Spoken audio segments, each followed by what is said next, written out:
In a world drowning in noise, where evil was loud and truth was ignored, one man still listened. While others laughed at the warning, he lifted a hammer. While skies were blue, he built for rain no one had seen. Faith looked foolish, but God had spoken, and Noah obeyed. Because sometimes the ones who save the world look insane while doing it. This is the story of Noah's Ark. The world had forgotten its maker. Violence filled the streets. Truth was traded for greed. Worship turned to idols.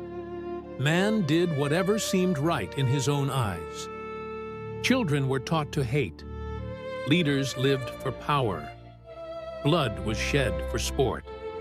The sound of sin echoed from every corner of the earth, and God's heart was grieved.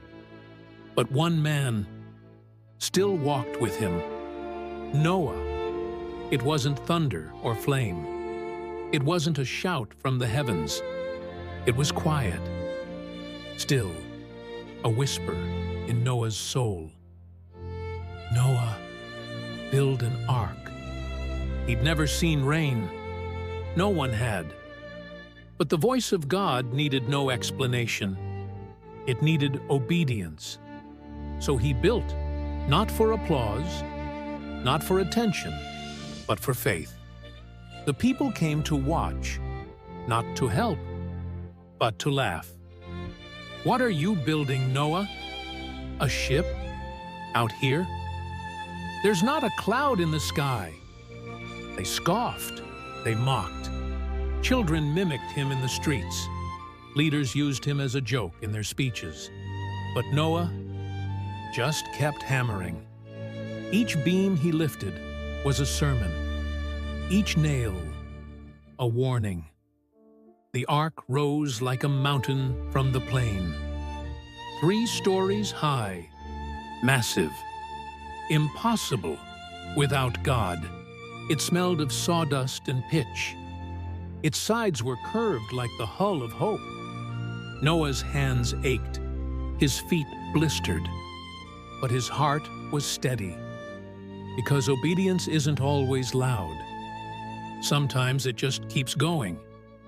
And then the winds shifted. The air grew heavy. Birds flew strange patterns in the sky. And from the forests, deserts, and mountains, they came, 2 by 2. A lion beside a lamb. A fox beside a rabbit. Bears, goats, camels, lizards, songbirds. Marching in silent obedience. The same people who mocked him now stared in awe. What kind of man do animals obey? Then came the final command. You and your family, enter the ark. Noah paused. He looked at the world one last time. The people, the homes, the friends who'd laughed but never listened. And then the door shut, not by Noah's hand, but by God's. Mercy had a time limit. The sky shattered. Thunder cracked the silence. Rain, cold and violent, poured from above and from below. The fountains of the deep erupted. Water swallowed the earth. Mountains disappeared. Cities vanished. Homes were swept away like dust. But the ark, the foolish, mocked, ridiculed ark, rose. It floated on judgment. Because it was built in faith. Inside, the ark creaked. The animals stirred. The world outside was water and silence. Days turned to weeks. The rain stopped, but the waiting continued. And then a dove returned. In its beak, a single olive leaf. Hope.